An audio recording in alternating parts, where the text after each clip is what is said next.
The night was thick with dust and fear when the bandits dragged her from her home, their laughter cutting through the silence like knives. She fought, her cries echoing across the barren plains. But the West was a cruel place where mercy was often swallowed by greed.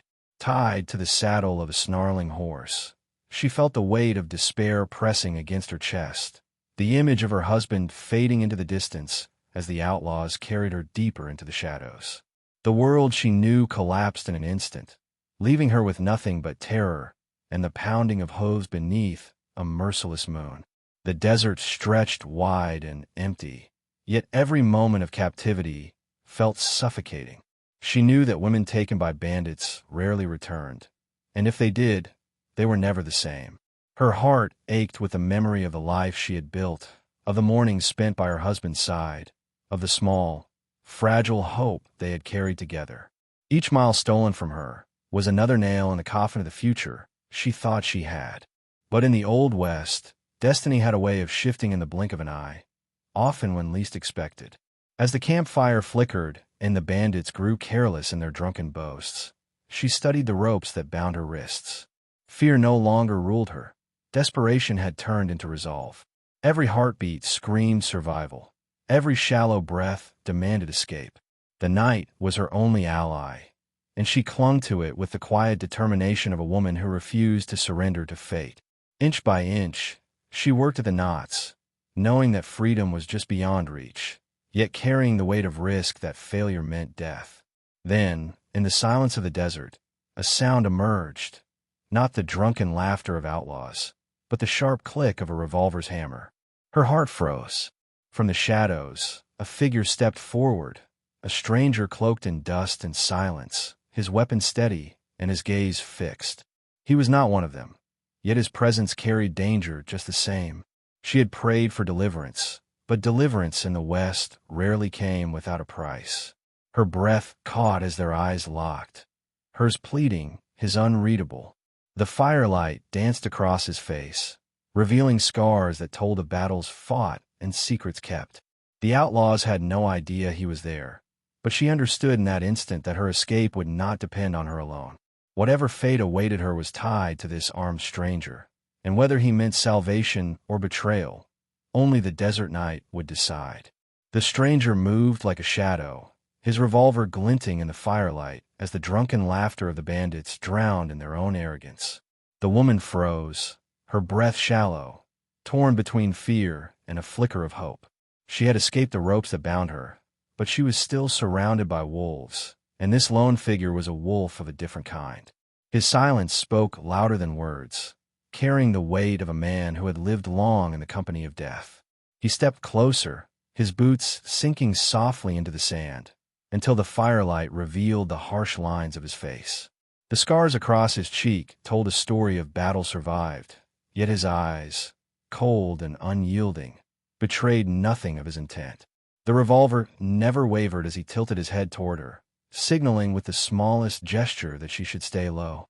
She obeyed, her heart pounding, uncertain whether she was aligning herself with salvation or with another kind of doom. One of the bandits, half awake from his drunken haze, noticed her movement. He rose clumsily, hand fumbling for his pistol.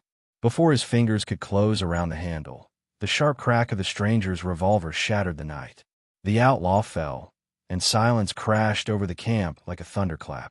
Every bandit reached for his weapon, but confusion had already tipped the scales. The stranger moved swiftly, firing with precision, every shot finding its mark. The woman crawled backward, pressed against a wagon wheel, watching the deadly ballet unfold. She had seen men fight before, but never with such ruthless control. He did not waste bullets or motion. Every pull of the trigger was calculated, as if he had rehearsed this very moment in the shadows of countless battles. When the smoke cleared, several bandits lay dead, the rest scattering into the desert night like frightened coyotes. The stranger lowered his revolver, the firelight casting long shadows over his figure. He turned to her, his expression unreadable, and for the first time spoke. His voice was low, gravelly, carrying both warning and promise. "You're free now, but freedom always comes with a price." The words chilled her, for she knew they were true. In the Old West, Nothing came without cost. Not survival, not love, not even mercy. The woman stared at him, her hands trembling, though her spirit burned with resolve. "Who are you?" she whispered, her voice cracked by fear and exhaustion. The stranger holstered his revolver, the faintest trace of weariness crossing his face. "No one worth remembering," he replied flatly, turning toward the horizon as if the matter were closed. Yet she knew better. Men who fought like him did not come from nowhere. They carried ghosts in their saddlebags, and his silence was proof of it. She hesitated, torn between gratitude and suspicion. He had saved her life, but his presence carried a weight heavier than the desert night. There was something in the way he avoided her eyes, something that suggested he had no interest in thanks or recognition. He was a man who lived in the space between justice and vengeance, and she feared that her story had now entangled with his. As the night stretched on, the campfire dimmed, and the smell of gunpowder still lingered in the air. She found herself replaying his words. Freedom always comes with a price. What price would she have to pay? Would it be the loss of her home, the risk of her husband's wrath for failing to return untouched, or something even greater, hidden in the stranger's silence? Each possibility pressed against her like the heat of the desert sun, leaving her restless even in exhaustion. The stranger busied himself with the fallen bandits, collecting weapons and ammunition without a word.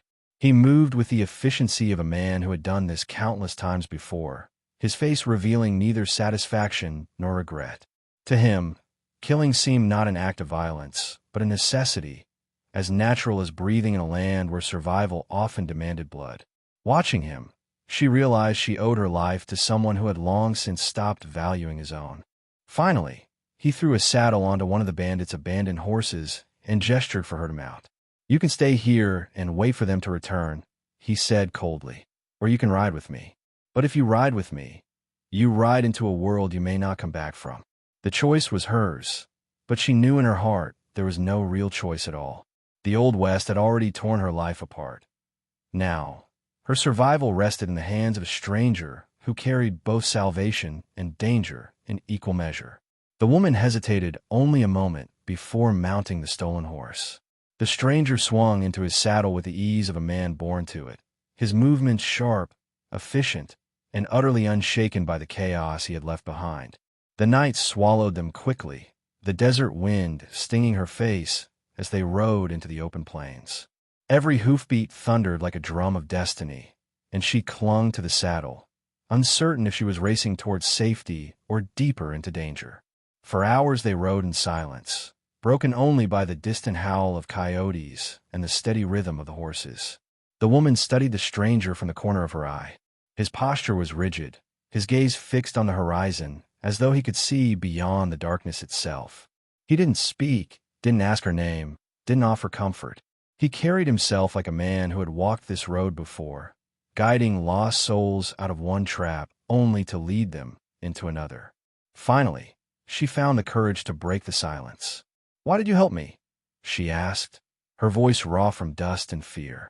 The stranger did not turn his head.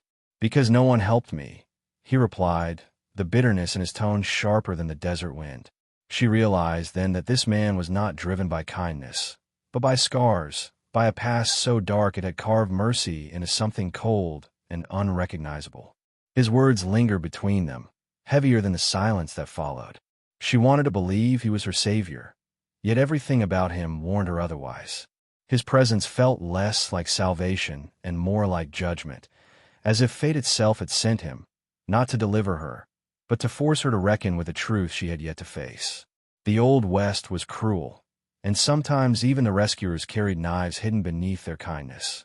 As the first light of dawn painted the desert sky in shades of red and gold, the stranger finally slowed his horse. He glanced at her, his eyes unreadable, and said only, "You're not safe yet. The men who took you won't stop, and neither will I." She shivered, not from the cold, but from the certainty that her story was now tied to his, and that the price of her freedom had only just begun to reveal itself. By sunrise, they reached the ruins of an abandoned outpost, its walls crumbling beneath the weight of time and gunfire. The stranger dismounted without a word, scanning the horizon with the instinct of a man who trusted the land more than people. He tethered the horses, his every move precise, controlled, like someone who had spent too long living on the edge of violence. The woman stepped inside the ruin, her eyes adjusting to the dim light. Bullet holes riddled the walls, old blood stains etched into the floor. The echoes of past battles lingered like ghosts. She felt a chill run through her, as if the outpost itself was warning her that safety here was an illusion.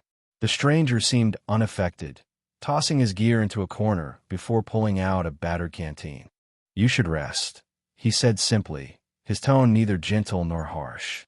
She wanted to argue, wanted to demand answers, but exhaustion weighed on her bones. She sank against the wall, her body trembling with the release of fear she had carried through the night. Yet even as her eyes closed, she kept them half open, watching him, a man who saved her life but guarded his own secrets like treasure buried in the desert sand. Her thoughts drifted back to her husband, to the life that had been torn from her in a single night. Did he know she was alive? Was he searching for her? Or had he already resigned himself to the cruel fate that befalls so many in the West? The pain of uncertainty gnawed at her. But what haunted her most was the stranger himself. Why had fate placed him in her path? And what did he truly want? As the morning stretched on, the stranger sat quietly, cleaning his revolver with methodical precision. Each stroke of the cloth over steel was a reminder. The world they lived in was unforgiving, and survival belonged only to those who understood its cruelty. She realized, then, that her journey was no longer about returning home. It was about enduring the storm that had swept her into the path of a man whose soul was as scarred as the desert itself. The woman tried to close her eyes, but rest would not come. Every sound, the rustle of the wind, the cry of a distant hawk, the faint click of the stranger's revolver, kept her nerves on edge. She realized she was no longer just a captive of bandits, but a captive of uncertainty. The stranger had pulled her from one fate, only to bind her to another, and she could not yet tell which path was more dangerous. When the silence grew too heavy, she finally asked, "Do you always live like this, in ruins and shadows?" The stranger paused, his hand resting on the barrel of his revolver. His jaw tightened, but he gave no answer. She thought he would ignore her, but then he said softly, "A man who stays still in this land dies. I learned that too young." His words were not just confession, but warning, a glimpse into a life carved by loss and violence. She wanted to press him, to ask what ghosts haunted him, but the look in his eyes froze her tongue. They were the eyes of a man who had seen too much, endured too much, and buried more than he ever spoke of. Whatever story lived inside him was not one to be shared around a fire. It was etched into scars, spoken only in silence, and carried to the grave. The hours passed slowly, the sun climbing higher, baking the earth into a furnace. The woman could feel the heat pressing against the walls of the ruin, as though even the land itself wanted to test their endurance. Yet the stranger sat calmly, untouched by fatigue or fear, as if he belonged to the desert itself. Watching him, she understood why he had appeared in the moment he did. Men like him were born from violence, and fate seemed to weave them into the lives of others when blood was about to be spilled. By mid-afternoon, the stillness shattered. Hoofbeats thundered in the distance, faint but growing louder, and the stranger's head snapped toward the sound. His eyes narrowed, and without a word, he rose to his feet, revolver in hand. "They're coming," he muttered, his voice low and steady. The woman's heart seized in her chest. The bandits had returned, and this time, she knew the fight would not end without blood soaking the dust once again. The stranger moved with the same ruthless calm he had shown the night before. He positioned himself by the crumbling doorway, his revolver glinting in the sun. "Stay low," he ordered, his tone sharp, leaving no room for hesitation. The woman pressed herself against the wall, every nerve in her body alive with fear, her pulse hammering like war drums. She knew she could not run. Not now, not with death galloping closer by the second. The hoofbeats grew louder, shaking the ground like thunder. Shadows stretched across the desert floor as the bandits approached, their dust cloud rising behind them like a storm. She caught sight of their faces, hard, furious, vengeful. They had lost men, lost pride, and they had come to reclaim it with violence. Her breath caught as she realized they would not leave without taking lives. The stranger glanced at her briefly, his eyes steady, unshaken. "Fear will get you killed," he said bluntly, "but silence will keep you alive." His words were not meant as comfort, but as survival itself. She nodded, forcing her trembling lips to still, swallowing every sound that threatened to escape. The desert wind howled outside, as though even the land itself waited for the clash to begin. Then, the first shot cracked through the air. The bandits had spotted the ruin, their bullets splintering stone and wood, shattering what little safety the walls had offered. The woman flinched, covering her ears, but the stranger remained immovable. He returned fire with precision, every shot echoing like judgment, each bullet carrying the weight of experience carved from 100 battles. The fight was no longer survival. It was a reckoning. Smoke filled the ruin, dust rising from the crumbling walls as the gunfire roared. The woman crouched low, her eyes burning with tears of fear and smoke. Yet somewhere inside her, something shifted. She was no longer just a victim waiting to be saved. She was a witness to the truth of the West. That freedom was always fought for in blood, that survival demanded courage even from the broken. And as the stranger stood against the storm, she felt the first spark of her own resolve ignite. The ruin shook with every shot, dust falling from the cracked beams above as bullets whistled through the air. The woman pressed herself deeper into the shadows, heart hammering against her ribs, while the stranger stood like an unyielding wall at the doorway. His revolver barked again and again, each shot measured, never wasted. To her, it seemed less like a fight and more like a grim performance, one he had lived through too many times to count. The bandits, furious and reckless, tried to storm the ruin, but the stranger met them with a precision that cut through their numbers. His silhouette in the doorway became a shield between her and the storm. Yet even in his deadly calm, she noticed his shoulders tightening, his jaw set like stone. This was not just another battle for him. It was something deeper, a war he had carried long before she ever crossed his path. Smoke choked the air, and the woman's fear slowly hardened into something else. Watching him fight stirred a spark inside her that she had not felt before. She was no longer just prey to be dragged away, no longer a trembling captive waiting for salvation. Something in her demanded to rise, to prove she was not only a burden, but a fighter of her own destiny. Her trembling hands closed around a fallen pistol lying in the dirt, its metal still warm from the battle. Her first shot cracked clumsily, striking the stone arch instead of flesh. The stranger turned sharply, his eyes locking on hers. For a moment, she feared his wrath. But instead, he gave the faintest nod, a recognition that she was no longer just surviving, but choosing to fight. That small gesture carried more weight than any words, and it ignited a courage she didn't know she had. The remaining bandits faltered under the storm of bullets. Two fell, another staggered into the dust, clutching his wound. The rest turned their horses, retreating into the desert as quickly as they had come, their anger swallowed by fear. The silence that followed was deafening, broken only by the woman's ragged breaths and the faint click of the stranger's revolver as he checked the empty chambers. When the last echo of hoofbeats faded, the ruin lay heavy in silence. The woman lowered the pistol, her hands still shaking, her ears ringing from the thunder of battle. She felt both terrified and alive, her chest heaving with a mixture of fear and pride. For the first time since her capture, she felt like more than a victim. She had stood, she had fought, and though her shot had missed, it had mattered. The stranger holstered his revolver and studied her quietly. His eyes, once cold, carried a flicker of something different now. Not softness, but recognition. He saw in her the same fire that had once burned in himself, a fire the desert had not yet managed to extinguish.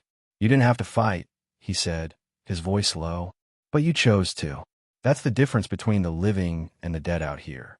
She swallowed hard, unsure whether to feel gratitude or anger at his words. "I wasn't going to let them drag me back," she replied, her voice steadier than she expected. The stranger gave a faint grunt, half approval, half reminder that survival was never easy. In the West, every choice carved a path, and hers had just shifted forever. The bodies of the fallen bandits lay scattered in the dust, their lifeless eyes staring at the unforgiving sky. The woman shivered, realizing how close she had come to joining them. The stranger, however, showed no hesitation. He moved among the dead with the efficiency of a man long accustomed to such sights, stripping weapons and supplies without a second glance. To him, survival demanded detachment. Grief was a luxury the West did not afford. As the sun dipped lower, painting the horizon in crimson, the stranger mounted his horse once more. He looked at her, his voice steady as stone. "They'll come again. Men like them always do. If you ride with me, you'll live by the gun. If you go back, you may not live at all." His words were not a threat, but a truth carved into the very bones of the desert. And, as she met his gaze, the woman understood that her fate was no longer tied to where she had been, but to the road that now stretched, dangerous and endless, beside the stranger who had saved her life. The woman lingered by the doorway of the ruin, her breath still unsteady, as the stranger's words sank deep into her chest. Go back and risk death, or ride with him and surrender to a life she did not understand. Neither path promised safety, but both demanded courage. She thought of her husband, of the home torn from her by the bandits, and of the shattered innocence that could never be restored. The Old West had stripped her of the luxury of easy choices. The stranger watched her with unreadable eyes, his hand resting lightly on the reins of his horse. He did not pressure her, did not plead or persuade. He was a man carved by the desert, and he understood that survival meant letting others carry their own burdens. Yet his silence weighed heavier than words. Pressing her toward a decision, she had no time to delay. The horizon stretched before them, endless and merciless, daring her to choose. Her hands curled into fists as she thought of the bandits who still lived, the ones who would return with vengeance in their eyes. If she went home, they would find her again, and her husband would suffer for her escape. If she stayed with the stranger, she would walk into a world ruled by steel and blood, but at least she would no longer be powerless. She lifted her chin, a spark of fire lighting her eyes. "I'll ride," she said firmly, her voice stripped of hesitation. The stranger gave a single nod, nothing more, yet in that nod was the quiet acknowledgement of a bond sealed not by trust, but by necessity. He extended his hand, pulling her onto the saddle of her horse. The moment her feet left the ground, she knew there was no turning back. The West had claimed her, body and soul. Together, they rode from the ruin, the sunset casting their shadows long across the desert floor. Behind them lay the bodies of the past. Ahead of them, the promise of a future written in dust and danger. The woman glanced once at the stranger, wondering who he truly was, but she already knew the answer. He was the kind of man the West created, forged by violence, bound to solitude, and destined to appear when the night was darkest. The desert night swallowed them once more, the stars glimmering like cold eyes above. The woman clung to the reins, her body aching from exhaustion, yet her spirit felt strangely alive. She had chosen the uncertain path, the dangerous one, and though fear still lingered in her chest, it was accompanied now by something else, resolve. She would no longer be dragged by fate.